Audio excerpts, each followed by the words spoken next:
The silence of the night has always been a source of peace and comfort for me. In these moments, when the world seemed to be at a standstill, I found refuge from the chaos and uncertainty that war brought. I loved the emptiness and silence that stretched around our family villa, hidden deep in the woods along the German border. It was a place where we gathered as a family, escaping the horrors of World War II. Our villa, surrounded by dense forests, was like an island of calm in the midst of the storm that raged all around. The woods that surrounded our villa were a place of escape for me. Every tree, every bush, every stone had a story to tell. I remember the smell of the pines and firs, the soft moss beneath my feet, the rustle of the wind in the treetops. Those were the moments when I could forget for a moment the horrors that took place beyond the borders of our little paradise. I often lost myself in these woods, seeking escape from the weight of reality.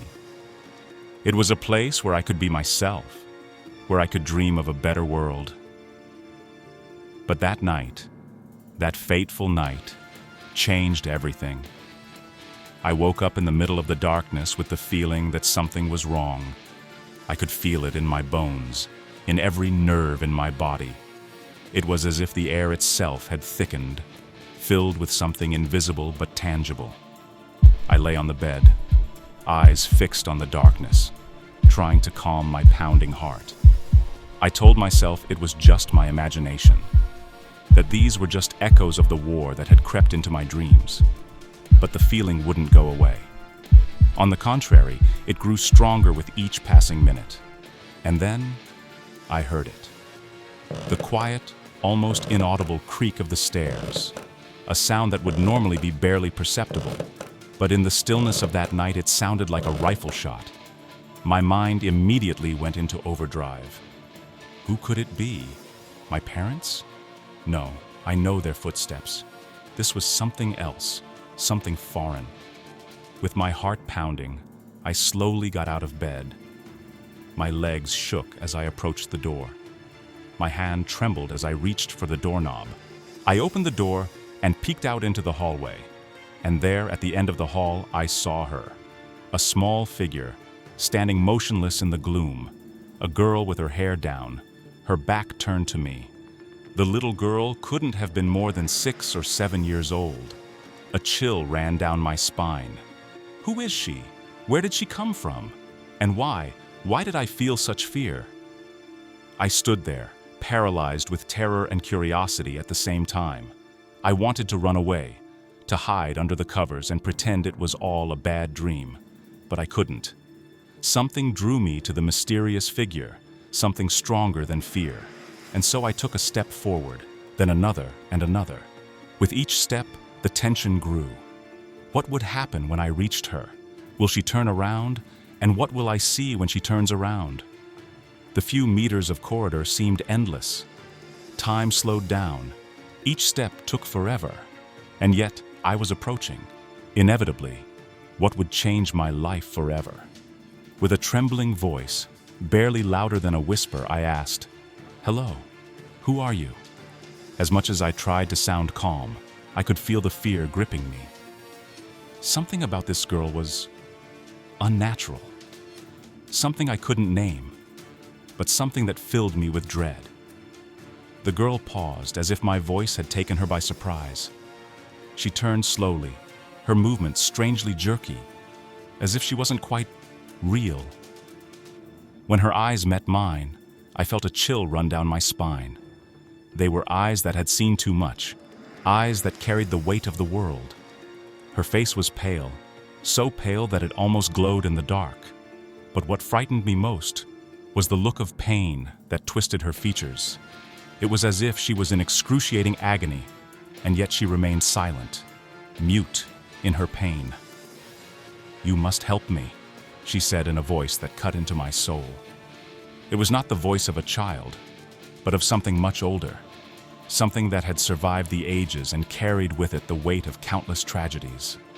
I could feel that voice sinking into my mind, becoming a part of me. "My parents," she began. But before she could finish her sentence, A sharp sound came from downstairs. A gunshot. A sharp, violent sound that shattered the silence of the night and filled the house with terror. In that moment, I knew this was no game, no dream from which I could awaken. Something terrible was happening, and I was right in the middle of it. Reality began to crumble around me, and I could feel the abyss of fear and uncertainty opening up beneath my feet.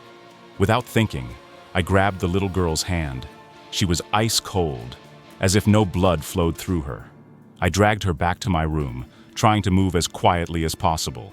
Every step, every breath seemed deafening in the silence that followed the gunshot.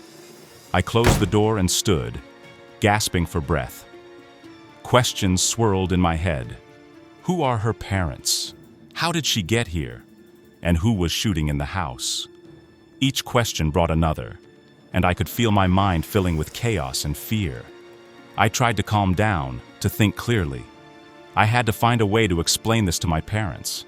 But when I picked up the phone, I realized the line was dead. The silence on the other end was eerie, as if someone had cut our connection to the world outside. Then came the moment that changed my life forever. The door to my room opened and a man in a Gestapo uniform stood there. His face was hard, ruthless, his eyes cold as ice. With a determination that would not allow refusal, he ordered me to go with him. After a moment's hesitation, I obeyed. I knew I had no choice. When I looked back, I realized that the little girl had disappeared. She seemed to have vanished into thin air, leaving only coldness and a sense of loss. The man led me down to the basement, a place I had always considered a safe haven. But now, it had turned into something sinister. The bars overlooking the huge hall reminded me of a prison, and the uniformed figures standing there looked like judges ready to pass sentence. "Your family is hiding a secret we need to find out," one of the officers said. His voice was cold, emotionless. "Who was the little girl you saw?" "I don't know who she was," I replied, trying to make my voice sound firm. But I knew in my mind that the little girl was no ordinary child. She was a ghost, a desperate soul of the past who couldn't find peace. I never had a chance to find out what happened to her, or what exactly the Gestapo was looking for. Shortly afterwards, our villa was cleared out, and my family scattered to different parts of Europe.